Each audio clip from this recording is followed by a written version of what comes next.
Assalamualaikum warahmatullahi wabarakatuh. Pada video kali ini kita akan melanjutkan pembahasan tentang metode penelitian kualitatif. Seperti yang sudah saya sampaikan pada video sebelumnya, bahwa metode penelitian kualitatif ini kajiannya saya bagi menjadi 3 bagian. Nah, pada kesempatan kali ini saya akan berbagi materi tentang penelitian kualitatif pada bagian ketiga, yaitu tentang analisis dan pemeriksaan keabsahan data penelitian. Hal ini penting karena kita tahu bahwa pada hakikatnya penelitian itu, termasuk penelitian kualitatif, itu adalah upaya untuk mencari jawaban yang benar dan logis atas suatu masalah yang didasarkan pada data empiris yang terpercaya dan kredibel. Nah, agar data-data itu terpercaya dan kredibel, maka dia harus melalui suatu prosedur. Nah, prosedur itu di dalam penelitian kualitatif ini masuk di dalam analisis data dan bagaimana nanti kita melakukan pemeriksaan keabsahan daripada data tersebut. Nah, selanjutnya kita coba kita kaji satu persatu lebih mendalam. Yang pertama adalah apa yang dimaksud atau definisi dari analisis data.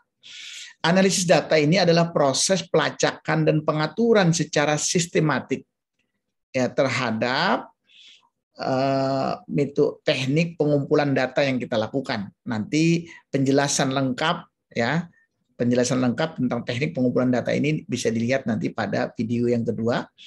Nah, di antaranya itu ada wawancara, mungkin catatan lapangan atau bahan-bahan lain yang bisa dikumpulkan untuk meningkatkan pemahaman terhadap bahan-bahan tersebut agar dapat dipresentasikan semuanya kepada orang lain. Nah, ini jika kita perhatikan fenomena lapangan seperti ini, maka dalam penelitian kualitatif tadi, ya dengan analisis tadi, maka kita harus melakukan satu pengorganisasian data.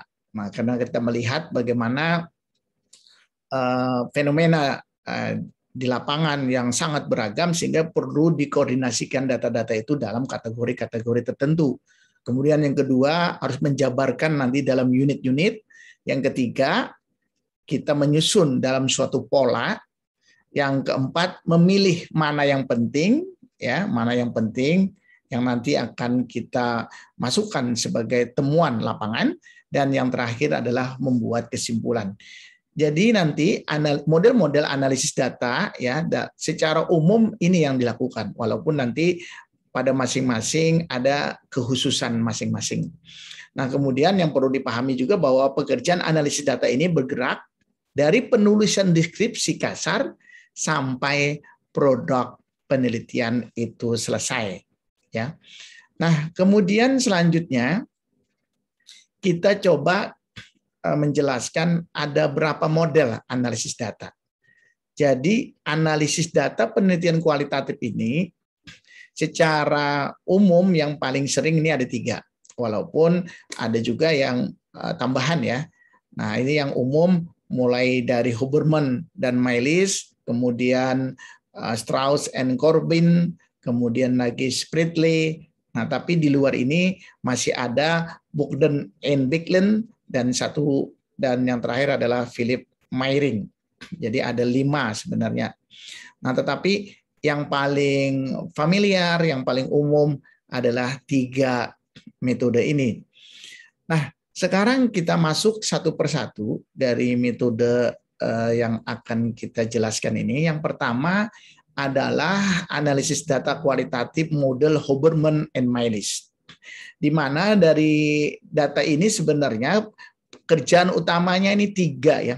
Setelah data itu terkumpul ada 3, yaitu bagaimana mereduksi data, bagaimana nanti mendisplay data, dan bagaimana nanti memverifikasi sehingga menjadi suatu kesimpulan yang dapat dipertanggungjawabkan. Inilah yang dilakukan dengan model Hoberman dan Miles ini. Nah, secara skematik supaya pemahaman kita lebih gampang, jadi langkah pertama dari hasil pengumpulan data yang mungkin masih beragam, ini seperti contoh ada abjadnya huruf besar ya, alfabetnya huruf besar, kemudian ada angka di situ, kemudian juga ada huruf, kemudian ada juga hal-hal yang mungkin tidak perlu ya, tidak perlu, sehingga kita lakukan reduksi data. Nah, reduksi data ini, apa yang dimaksud dengan reduksi data? Jadi reduksi data ini adalah proses pemilihan, pemusatan perhatian pada penyederhanaan dan transformasi data kasar yang muncul dari catatan-catatan tertulis di lapangan. Ya, jadi selama pengumpulan data berlangsung, ya, maka akan terjadi tahapan reduksi ini secara terus-menerus. Jadi membuat ringkasan, mengkode, membuat tema, ya, sehingga reduksi ini berjalan sampai nanti laporan akhir lengkap, ya. Itu yang reduksi data. Nah, yang kedua, kita coba lihat contoh yang lebih konkret ya. Ini lebih konkret pada tabel ini. Agar pada tahap reduksi data ini kita gampang, maka biasanya kita dipandu dengan tabel reduksi data. Jadi tabel reduksi data ini nanti sebanyak fokus penelitian yang ingin kita kupas. Ini sebagai contoh. Jadi yang pertama, ini kita buat tabel seperti ini, ya. Tabel seperti ini. Yang pertama mungkin topiknya apa? Ini sebagai contoh, topiknya adalah kematian ibu dan bayi yang cenderung meningkat. Apa yang terjadi? Kemudian ini adalah informan. Jadi informan pertama adalah manajemen, kepala bidang pelayanan medik, ya. Mungkin di situ nanti ada 1 atau 2 orang. Kemudian lagi di sini ada pelaksana, kepala ruangan, ya. Kepala ruangan bisa ruang PK, bisa ruang NIPAS juga bisa mungkin di situ nanti membantu, atau bisa di ruang PK itu sendiri tapi ada beberapa orang di situ. Kemudian ada juga yang ini di ruang bayi ya, di ruang bayi. Ingat di situ bisa ada beberapa orang. Nah, ternyata dari jawaban mereka itu, yang pertama kita memastikan apakah memang betul dulu ya, apakah memang betul dulu terjadi peningkatan. Dan ini yang warna biru, mereka sama ya, sama mengucapkan hal yang sama walaupun dengan bahasa yang berbeda. Sehingga ini sudah kita bisa anggap sudah ada triangulasi di sini ya, triangulasi. Nah, kemudian alasan dia meninggal kenapa ya? Misalkan ini datang dari luar sudah parah. Nah, ini juga dari puskesmas yang apa istilahnya kalau dari sana kita bilang kirim sampah atau dalam hal ini sudah parah ya. Mungkin bahasanya berbeda, tapi maksudnya sama. Nah, seperti ini maka ini adalah kode-kode ya atau tema-tema yang nanti yang akan kita coba lanjutkan di dalam display data. Jadi ini sudah kita tanda-tandai yang sama-sama sehingga muncul narasi yang sama walaupun dengan bahasa yang berbeda. Nah, kemudian yang kedua ya, yang kedua tadi adalah ini setelah kita melakukan reduksi ya kita kumpulkan tadi lalu kita sajikan. Nah, dari data-data ini kan bagaimana kita menyajikan data tersebut ya, bagaimana kita menyajikan data tersebut. Jadi data itu disajikan berbentuk matrik, grafik, jaringan atau bagan. Itu terserah nanti ya mana yang dipilih. Sehingga ini nanti menjadi informasi yang tersusun dalam bentuk yang mudah ya, mudah dipahami. Ya, jadi dengan demikian maka seorang penganalisis dapat melihat apa yang sedang terjadi. Nah, ini sebagai contoh misalkan pada kasus ini tadi ternyata ini A ini juga berkaitan dengan B ini juga berkaitan dengan C sehingga terbuat pola seperti ini ya.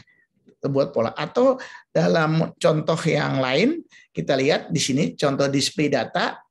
Jadi misalkan ini ada gerakan saklar otak sebagai pendinginan dan menetralkan emosi menjadi lebih rileks. Nah, ternyata gerakannya apa? Oh, gerakannya seperti ini, ya. Jadi gerakan pertama ini, kemudian dilanjutkan dengan gerakan selanjutnya. Jadi ini merupakan penjelasan, ya. Jadi bisa jadi menjadikan penjelasan, dan ini artinya subtemanya, subtema. Kalau yang hitam itu menjadi temanya, maka subtemanya seperti itu. Atau kita contohkan pada kasus tadi, kematian ibu dan bayi itu menjadi temanya, maka subtemanya itu kadang keterlambatan, misalkan tadi ya, keterlambatan rujukan itu menjadi subtema. Dan apakah di dalam subtema nanti keterlambatan rujukan juga nanti berhubungan dengan keterlambatan pelayanan, ya, keterlambatan pelayanan. Nah, itu nanti juga akan berhubungan satu dengan yang lainnya. Nah, kemudian yang ketiga, baru kita lakukan kesimpulan atau konklusi, ya. Baru kita lakukan kesimpulan. Jadi di dalam penarikan kesimpulan ini, verifikasi itu mungkin kita lakukan sesingkat pemikiran kembali. Jadi kita memikirkan kembali yang melintas dalam pikiran peneliti. Jadi catatan-catatan atau mungkin juga tukar pikiran di antara teman-teman sejawat untuk mengembangkan kesepakatan intersubjektif. Jadi singkatnya bahwa makna yang muncul dari data yang ini harus diuji kebenarannya, kecocokannya, ya. Nah, ini dalam penarikan kesimpulan. Nah, jadi kalau kita saksikan dari data ini, apakah memang kesimpulan dari setelah kita display data, bahwa data itu memang saling berhubungan atau tidak, dan itu perlu diverifikasi, ya, perlu diverifikasi apakah memang ada kaitannya atau ada hubungannya antara subtema atau tema satu dengan tema yang lainnya. Nah, inilah yang dilakukan di dalam analisis model analisis Hoberman and Maylis. Nah, tetapi di sini belum saya jelaskan bagaimana kita bisa meyakinkan bahwa data itu valid, ya. Nah, itu nanti pada bagian akhir dari penjelasan ini, yaitu tentang pemeriksaan keabsahan data. Akan saya jelaskan mungkin lebih mendalam. Nah, kemudian yang kedua, kita melakukan analisa data menurut model Spreadley, di mana dalam analisis data model Spreadley ini ada analisa domain, analisa taksonomi, analisa komponensial, dan analisa tema culture atau kultural. Nah, ini secara sederhana, ini supaya kita mudah memahaminya, mungkin skema-skema seperti ini sangat membantu untuk menjelaskan. Yang pertama, analisis domain. Jadi dalam analisis domain ini untuk memperoleh gambaran yang umum atau menyeluruh tentang situasi sosial yang diteliti atau objek penelitian. Jadi hasilnya nanti adalah gambaran umum tentang objek yang diteliti yang boleh jadi sebelumnya belum pernah diketahui. Jadi dengan analisis ini, informasi yang diperoleh belum mendalam, masih di permukaan, namun sudah menemukan domain. Dalam hal ini domain itu adalah kategori, ya. Nah, sebagai contoh ini kasus, pada contoh ini bisa kita lihat, misalkan saya ingin meneliti bagaimana kondisi fasilitas pelayanan kesehatan, ya, secara umum. Nah, fasilitas pelayanan kesehatan itu ada levelnya, ada tingkatannya, ada primer, sekunder, tersier. Nah, tatkala saya membagi bahwa primer, sekunder, tersier, berarti saya sudah menganalisa domain kategorisasi, ya, mendomain. Nah, namun nanti di dalam penelitian tergantung fokus penelitian kita, apakah kita hanya yang primer saja, apakah kita hanya sekunder, apakah kita tersier, atau kita semuanya. Ya, jadi tergantung fokus penelitian yang kita lakukan. Namun, tatkala kita sudah membuat kategori-kategori ini, berarti kita sudah melakukan analisa domain atau kategorisasi. Nah, kemudian pada langkah yang kedua, kita melakukan analisis taksonomi. Ya, jadi domain-domain yang dipilih oleh peneliti tadi perlu diperdalam lagi melalui pengumpulan data di lapangan. Jadi pengumpulan data seperti tadi saya sampaikan terus-menerus ya dilakukan. Dengan demikian maka domain yang telah ditetapkan tadi ya itu dapat diuraikan dengan lebih rinci dan lebih mendalam. Nah, sebagai dalam contoh ini kita tahu bahwa primer itu ada puskesmas ya. Memang ada puskesmas, ada praktik dokter swasta. Sekunder itu ada rumah sakit tipe B, rumah sakit tipe C misalkan, kemudian tersier itu rumah sakit tipe A dan rumah sakit khusus ya. Nah, ini sebenarnya kita sudah melakukan menguraikan kategori-kategori tadi ya, menguraikan kategori-kategori tadi menjadi lebih detail atau lebih rinci. Kemudian pada tahap ketiga kita melakukan analisis komponensial. Jadi analisis komponensial yang dicari untuk diorganisasikan itu adalah perbedaan dalam domain atau kesenjangan kontras dalam domain.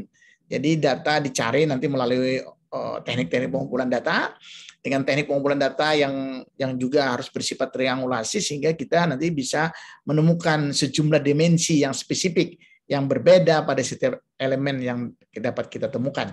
Nah, sehingga dengan demikian maka analisis komponensial itu adalah mencari perbedaan spesifik ya. Jadi misalkan kita tentukan bahwa subtemanya itu adalah tentang jenis pelayanan, maka pada yang puskesmas apa saja yang bisa dilayani ya. Kemudian pada praktik dokter itu apa saja, pada rumah sakit tipe B apa saja ruang lingkupnya dan seterusnya. Nah, itu berarti kita sudah melakukan membedakan ya. Apakah tadi di depan tadi saya sampaikan hanya primer, tapi primer kan juga ada puskesmas, ada praktik dokter. Ini juga membedakan ya, ataukah memang kita secara luas ya, secara luas tentang pelayanan kesehatan tadi. Nah, kemudian yang langkah selanjutnya yang dilakukan setelah kita melakukan 3 tadi, sebenarnya langkah yang keempat ini hanyalah mencari benang merah dengan mengintegrasikan lintas domain yang ada.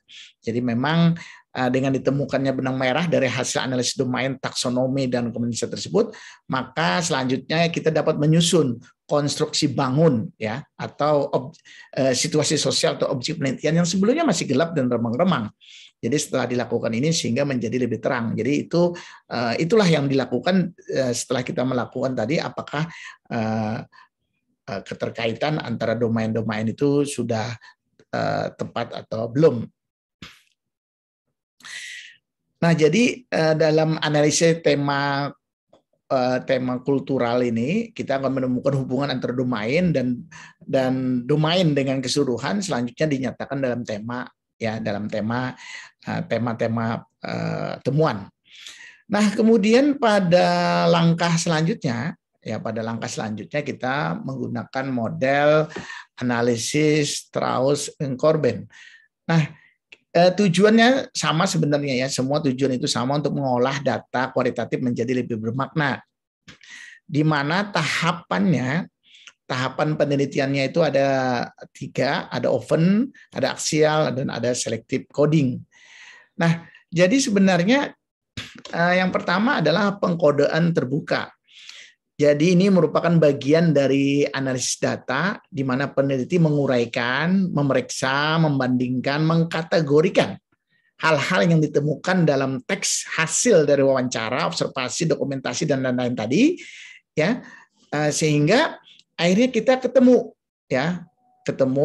pengkodean terbuka tadi melalui pelabelan fenomena atau penemuan dan penamaan kategori misalkan seperti itu. Itu yang kita lakukan pada tahap open coding ya. Nah, kemudian ini mungkin yang lebih jelas ya, sambil saya menjelaskan mungkin bisa melihat tampilan ini. Yang kedua adalah tentang pengkodean berporos atau axial coding. Jadi axial coding itu adalah seperangkat prosedur penempatan data kembali dengan cara-cara baru dengan membuat kaitan antar kategori. Jadi pengkodean diawali dengan menentukan jenis kategori, kemudian dilanjutkan dengan menemukan hubungan antar kategori atau subkategori. Jadi data yang telah diuraikan dan diidentifikasi pada tahap pengkategorian terbuka tadi ya, itu selanjutnya pada pengkategorian aksial ini ditempatkan kembali secara bersamaan dengan cara baru dengan membuat hubungan antar tema tadi. Nah, kemudian pada tahap yang ketiga itu adalah pengkodaan terpilih. Jadi pengkodaan tahap akhir ini meliputi penelusuran atau scanning pada semua data-data atau kode-kode sebelumnya. Jadi tahap terakhir ini dilakukan pada saat peneliti telah siap melakukan pengkodaan terakhir, telah mengidentifikasi tema-tema utama. Ya, jadi peneliti itu secara selektif melihat secara selektif untuk kasus-kasus yang mengilustrasikan tema-tema dari hasil pengkodaan sebelumnya dan membuat perbandingan sebelum hampir semua data itu terkumpul. Jadi dengan demikian bisa kita perhatikan seperti ini sampai nanti akhirnya ini ya kita bisa menemukan menemukan bagaimana data-data tadi itu teridentifikasi dengan baik. Nah, ini sebagai ilustrasi, ini tadi sudah kita coba susun dan akhirnya tersusun seperti ini, dan ini nanti perlu juga konstruksi. Nah, itu contoh tadi ya, tapi bagaimana cara mengkonstruksikan akhir. Nah, ini contoh seperti ini, misalkan bagaimana tentang kinerja, bahwa kinerja itu dipengaruhi oleh kemampuan dan motivasi. Kinerja itu nanti akan mempengaruhi produktivitas individu. Produktivitas individu itu nanti akan memberi kontribusi pada produktivitas organisasi atau lembaga. Namun produktivitas individu itu juga sangat ditentukan oleh teknologi. Nah, ini adalah contoh-contoh cara nanti untuk mengkonstruksi fenomena yang ada. Nah, kemudian kita lanjutkan tentang teknik keabsahan data. Ya. Jadi teknik pemeriksaan keabsahan data ini tidak hanya digunakan untuk menyanggah apa yang telah dituduhkan kepada konsep penelitian kualitatif. Jadi banyak mungkin beberapa orang yang mengatakan bahwa penelitian kualitatif ini tidak ilmiah. Di mana ilmiahnya? Hanya dengan wawancara kok bisa menentukan bagaimana kevalitannya, bagaimana reliabilitasnya. Nah, oleh karena itu perlu teknik pemeriksaan keabsahan data. Jadi sekali lagi bahwa teknik pemeriksaan keabsahan data ini tidak hanya digunakan untuk menyanggah, tetapi sebenarnya merupakan tahapan yang tidak dapat dipisahkan dari tubuh pengetahuan pada penelitian kualitatif itu sendiri. Nah, ada beberapa pengujian keabsahan data, ya ini kita coba bandingkan dulu antara yang kuantitatif dan kualitatif. Misalkan kita ingin menilai nilai kebenarannya, maka pada kuantitatif kita mendengar istilah validitas internal. Maka pada penelitian kualitatif kita mendengar istilah kredibilitas. Kemudian penerapan, jadi aspek penerapan, validitas eksternal itu untuk yang kuantitatif, tetapi pada kualitatif keteralihan. Kemudian konsistensinya bagaimana?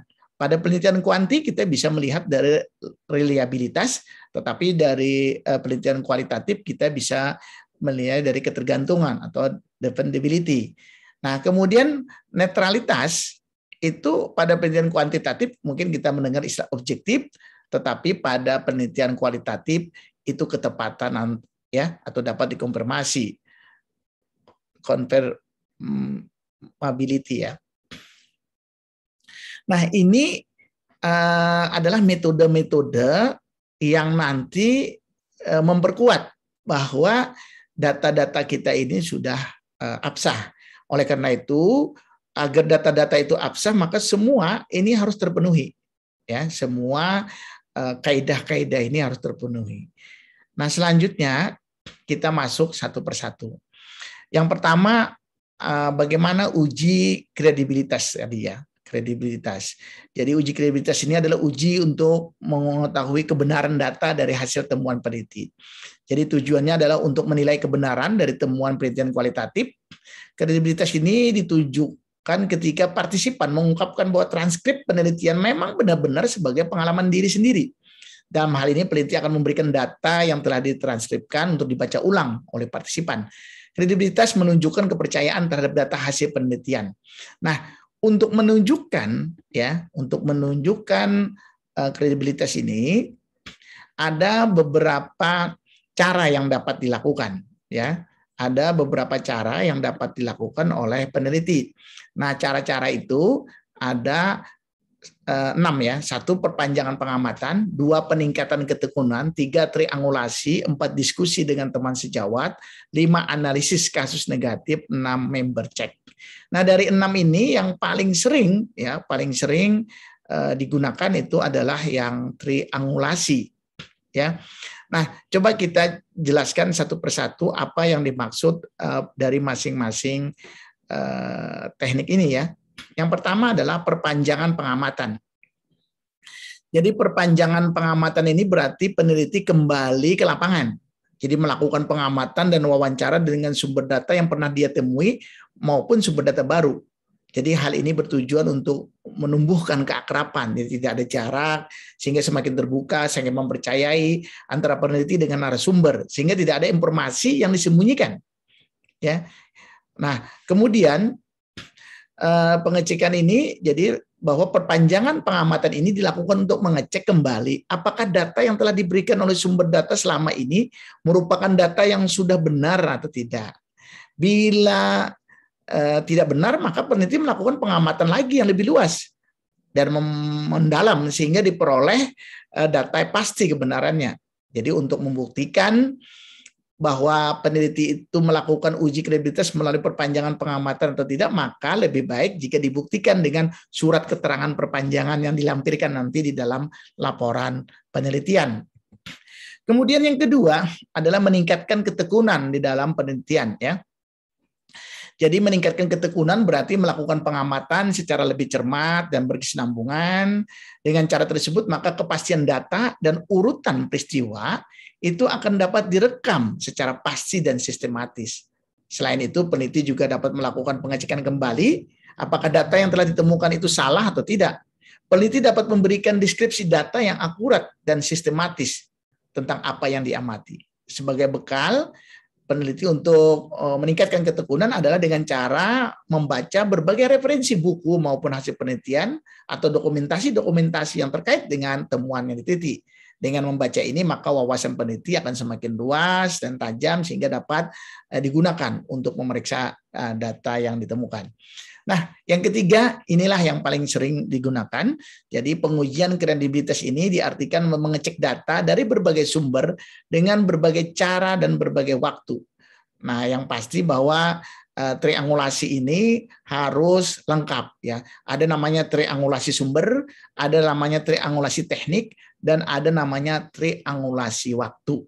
Triangulasi sumber misalkan, maka dilakukan untuk menguji kredibilitas data yang dilakukan dengan mengecek data yang telah diperoleh melalui beberapa sumber.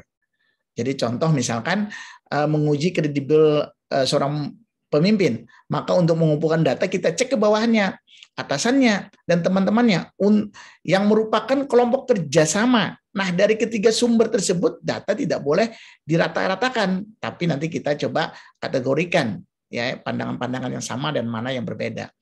Nah, itu ya. Kemudian yang kedua, triangulasi teknik. Triangulasi teknik ini dilakukan untuk menguji kredibilitas data dengan melalui beberapa sumber dengan teknik yang berbeda. Jadi ada teknik wawancara, ada teknik pengamatan atau observasi, kemudian ada teknik dokumentasi, ada teknik FGD. Nah, maka tidak boleh hanya satu teknik yang digunakan. Minimal harusnya 2 teknik. Misalkan contoh wawancara dengan FGD, atau wawancara dengan observasi, atau wawancara dengan dokumentasi. Ya, demikian juga dengan triangulasi waktu. Jadi triangulasi waktu ini juga sangat berpengaruh. Contoh misalkan data diambil narasumber pada pagi hari ketika narasumber masih segar atau belum banyak masalah sehingga dia akan memberikan data lebih valid. Tapi tatkala nanti agak siangan mungkin sudah banyak masalah sehingga data-data itu menjadi kurang valid, dan ini perlu dilakukan triangulasi waktu untuk meyakinkan bahwa data itu memang sudah benar. Kemudian yang keempat, analisis kasus negatif. Jadi analisis kasus negatif itu kasus yang tidak sesuai atau berbeda dengan hasil penelitian. Jadi melakukan analisis kasus negatif berarti peneliti mencari data yang berbeda atau bahkan bertentangan dengan data yang telah ditemukan. Bila tidak ada lagi data yang berbeda atau bertentangan dengan temuan, berarti data yang ditemukan itu sudah dapat dipercaya. Nah, atau menggunakan bahan referensi. Jadi bahan referensi di sini adalah untuk mendukung dan membuktikan data yang telah ditemukan oleh peneliti. Contoh, data hasil wawancara perlu didukung dengan adanya rekaman wawancara. Ya, data tersebut tentang interaksi manusia atau gambaran suatu keadaan perlu didukung oleh foto-foto dan lain-lain. Kemudian yang terakhir adalah member check. Jadi member check ini adalah proses pengecekan data yang diperoleh peneliti kepada pemberi data. Jadi tujuan member check ini adalah untuk mengetahui seberapa jauh data yang diperoleh tadi sesuai dengan apa yang diberikan oleh pemberi data. Apabila data yang ditemukan tadi disepakati oleh para pemberi data, berarti data tersebut sudah valid. Ya, itu yang kita lakukan pada kredibilitas. Nah, kemudian yang kedua adalah pengujian derajat ketepatan atau transability ya. Nah, jadi pengujian ketepatan ini mungkin sama dengan validitas eksternal pada penelitian kuantitatif, jadi menunjukkan derajat ketepatan atau dapat diterapkan hasil penelitian tersebut ke populasi di mana sampel tersebut diambil atau tidak ya. Jadi dalam penelitian dalam penelitian kualitatif ini nilai ketepatan ini tergantung pada pembaca. Sampai sejauh mana hasil penelitian tersebut dapat diterapkan pada konteks dan situasi sosial yang lain. Jika pembaca memperoleh gambaran dan pemahaman jelas tentang laporan penelitian, baik konteks maupun fokus penelitian, seperti mengenai gambaran kualitas pelayanan kesehatan, misalkan ya, maka hasil penelitian itu dikatakan memiliki abilitas yang tinggi. Ya. Nah, kemudian yang ketiga adalah tentang pengujian keabsahan data atau dependabilitas. Ini ya, dalam penelitian kuantitatif ini disebut dengan reliabilitas. Jadi suatu penelitian yang reliable jika orang lain dapat mengulangi proses penelitian tersebut. Jadi sering terjadi peneliti tidak melakukan proses penelitian ke lapangan, tetapi dia dapat memberikan data. Nah, peneliti seperti ini perlu diuji. Ya, jadi perlu diuji dengan melakukan audit oleh pihak independen, ya, audit. Nah, audit itu bisa dilakukan oleh pembimbing, ya, bisa dilakukan oleh pembimbing atau yang paling sering dilakukan oleh pembimbing atau oleh pembahas, ya. Nah, karena selama penelitian kan masih belum banyak yang membaca hasil penelitian kita tersebut. Maka dalam hal ini pihak auditor atau nanti audit tadi akan memeriksa bagaimana peneliti menentukan masalah atau fokus penelitian, bagaimana peneliti memasuki lapangan, bagaimana peneliti menemukan sumber data, bagaimana peneliti membuat kesimpulan. Nah, jika peneliti ini tidak mempunyai atau menunjukkan jejak aktivis di lapangan, maka berarti penelitian ini patut diragukan. Ya. Nah, jadi hasil penelitian ini tidak dapat jika peneliti tidak dapat membuktikan. Jadi tidak dapat diakui jika tidak dapat membuktikan bahwa rangkaian itu adalah proses nyata yang dilakukan di lapangan. Nah, kemudian yang nomor 4 yang terakhir adalah pengujian objektivitas ya di dalam penelitian kuantitatif objektivitas ya, penelitian objektif apabila hasil penelitian telah disepakati banyak orang. Jadi dalam penelitian kualitatif ini maka uji komparabilitas ini mirip dengan uji dependability sehingga pengujiannya bisa dilakukan secara bersama-sama. Nah, oleh karena itu bentuk ini sebagai bentuk dari konsep transparansi ini ya, sebagai bentuk ketersediaan peneliti dalam mengungkapkan kepada publik bagaimana proses dan elemen-elemen dalam penelitiannya, yang selanjutnya memberikan kesempatan kepada pihak lain untuk melakukan asesmen ya, sekaligus untuk memberikan persetujuan. Jadi sekali lagi pada penelitian kualitatif ini sangat bergantung kepada pembaca. Dalam hal ini adalah pembimbing dan pembahas ya, karena itu yang paling awal berhubungan atau paling awal membaca dan mengetahui dari temuan-temuan yang telah dia paparkan tadi. Nah, yang terakhir adalah kapan bahwa penelitian ini dikatakan selesai kalau dalam penelitian kuantitatif itu setelah semua kegiatan yang direncanakan dapat diselesaikan. Jadi sesuai dengan proposal yang telah dibuat. Tetapi dalam penelitian kualitatif setelah tidak ada data yang dianggap baru atau jenuh. Jadi kalau sudah jenuh maka penelitian ini dikatakan selesai. Nah, demikian yang dapat saya sampaikan pada video kali ini. Terima kasih atas perhatiannya. Assalamualaikum warahmatullahi wabarakatuh.